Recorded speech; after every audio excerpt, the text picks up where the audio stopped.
Ito na yung Manila Bay guys, may bakod na. Hindi na kagaya dati na open siya. Ngayon may bakod na siya hanggang doon sa dulo, sa may US Embassy. Binakuran. Tapos yung sinabi nilang tinambakan yung dagat, hindi naman pala. Hanggang ano lang, pakita ko sa inyo ha. Yan. Yung dagat okay pa rin. Yung doon sa pinakamalayo, yun yung tinambakan, pero actually hindi sinama yung dito sa harap. So yung mga nagrereklamo na hindi na daw makita yung sunset, kita pa rin. Kasi napakalayo nung tinambakan guys. Napakalayo, kilometro, ilang kilometro pa yun. Mahirap na nga matanaw eh. So hindi totoo yung tinambakan daw yung harap ng dagat. Pero malinis, sobrang linis ngayon. Hanggang doon sa dulo yung ano guys, yung tambak nila. Yung ano, yung bakod na kahoy. Hanggang doon sa dulo. Hanggang ano yan? Hanggang US Embassy. Yung ano, hanggang US Embassy.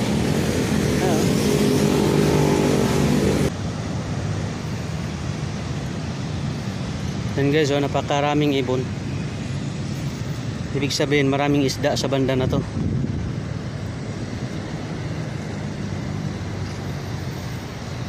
Yan guys, nandyan lang sila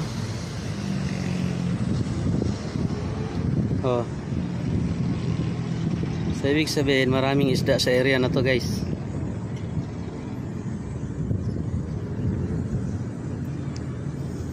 Diba? Hipon na maliliit.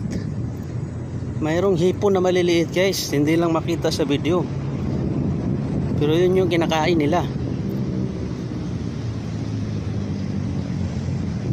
Ano?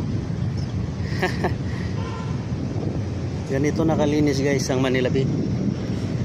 Hindi na katulad ng dati. At may mga gumagawa talaga na naglilinis dito. Ayun nililinis nila.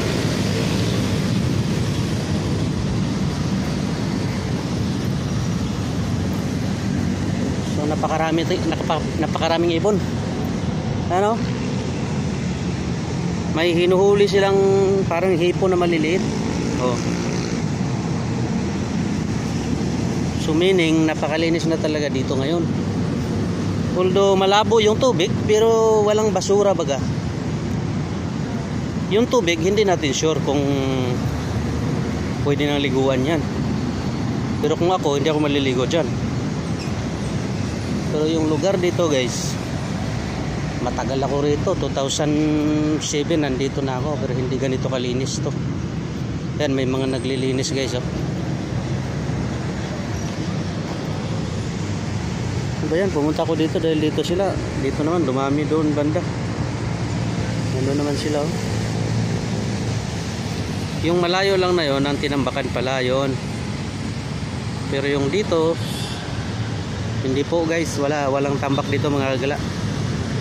Puntahan natin yung malaking kanyon. Yan, may mga naglilinis